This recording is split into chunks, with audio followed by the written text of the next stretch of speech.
भगवान रूठ जाए कोई बात नहीं, माँ बाप रूठ जाए कोई बात नहीं, पत्नी रूठ जाए कोई बात नहीं, भाई बंधु रूठ जाए कोई बात नहीं, परंतु गुरु नहीं रूठने चाहिए।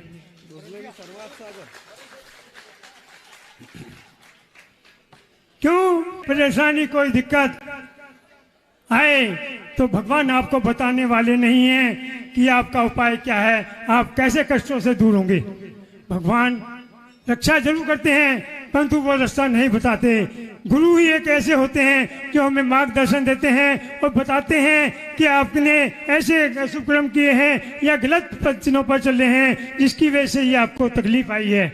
आप ये वाला उपाय करिए या नमोकार मंत्र की जाप करिए या विधान करिए जिससे आपका कष्ट दूर होंगे, आपको रास्ता मिलेगा।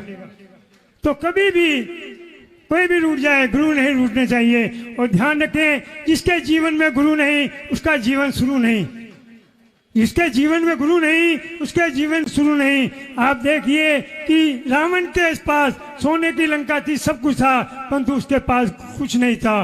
राम के पास कुछ नहीं था परंतु उसके पास गुरु का आशीर्वाद था, फिर भी उसकी विजय हुई और रावण की पराजय हुई क्योंकि उसके पास गुरु नहीं था। इसीलिए कौरव पांडवों में भी कौरवों के पास गुरु का आशीर्वाद नहीं था, पांडवों के पास गुरु का आशीर्वाद था। तो हमें गुरु का ही आशीर्वाद चाहिए और गुरु को कभी भी नाराज नहीं करना चाहिए। आप जब भी करें तो गुरु का ही स्मरण करें, उनके पक्षलों पे चलें, गुरु को बात को कभी ना टालें, गुरु को कभी नाराज ना करें जिससे कभी भी परेशानी आ सकती है, परंतु गुरु के आशीर्वाद से आपके सारे रास्ते होंगे। और ऐसे आचार्य श्री आपके लिए दिल्ली आ रहे हैं। दिल्ली वालों ध्यान रखो, आचार्य श्री दिल्ली आ रहे हैं, ना तो नोट मांगने आ रहे हैं ना वोट मांगने आ रहे हैं। अगर आचार्य श्री आ रहे हैं, दिल्ली का कष्टों को जो परेशानी दिल्ली वालों को हैं उनको अपनी झोली में लेने के लिए आ रहे हैं, दिल्ली का उद्धार करने के लिए आ रहे हैं। जो दिल्ली के शावक भटक रहे हैं क्योंकि उन्हें सही मार्गदर्शन देने वाला कोई नहीं है, इसीलिए आचार्य श्री अपना पूरा संग लेकर दिल्ली की तरफ आ रहे हैं। परंतु ये याद रखें, दिल्ली अभी बहुत दूर है। दिल्ली वाले ज्यादा खुश मत हो, अगर दिल्ली की श्रद्धा और सही भक्ति रही तो आचार्य श्री दिल्ली पहुंचेंगे, नहीं तो रास्ते में गुड़गामा और बहुत जगह है वहां भी रुक सकते हैं। तो इसलिए भक्ति दिखाओ, श्रद्धा दिखाओ, प्रेम भाव दिखाओ, तभी दिल्ली आना आचार्य श्री का संभव है। आचार्य श्री अपने संघ के साथ आ रहे हैं कि दिल्ली वालों को मार्गदर्शन देने के लिए, जो भटके हुए हैं, गलत राह पे चल रहे हैं, निर्देशन देने वाला नहीं है, तो उसी मार्गदर्शन देने के लिए आचार्य श्री आ रहे हैं। अरे आचार्य श्री का बड़ा संघ है। आप देखिए, आपके घर में दो भाई भी एक साथ नहीं रह सकते, दो बेटे एक साथ नहीं रह सकते, परंतु आचार्य श्री की गरिमा देखें कि उनके साथ 50-60 हजार पीपीजियां साथ में हैं, 20 साल से लेके 90 साल तक के हैं। आपके पिताजी अगर बीमार हो जाते हैं, उन्हें खांसी हो जाती है, ये तो बुढ़ा सारी रात खांसा रहता है, इसको अलग बराबर वाले कमरे में डाल दो।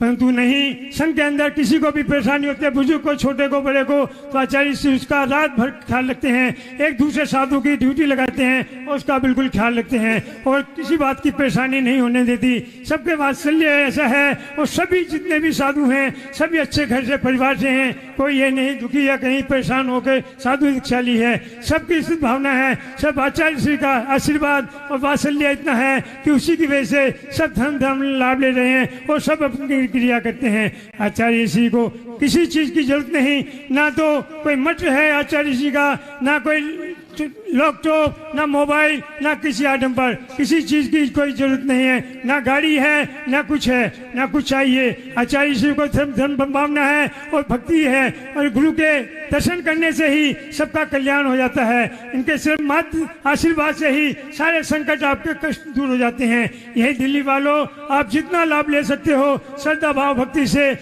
लेकर पूरे परिवार से ही, पूरी समाज से ही आचार्य श्री के दिल्ली में ले जाकर उनका पूरा धर्म लाभ लो, यही आपका सौभाग्य होगा। दिल्ली की लड़की, मथुरा की गाय, कर्म फूटे तो बाहर जाए। सब्जी में छौंका, दिल्ली में चांदी चौका और संवेद शिखर में टोक का बड़ा ही महत्व है। पशुओं में बिल्ली का, झंडे में दिल्ली का सर्वात साकार का दिल्ली में बड़ा ही महत्व है। बोला आचार्य सुनील सागर गुरुदेव की।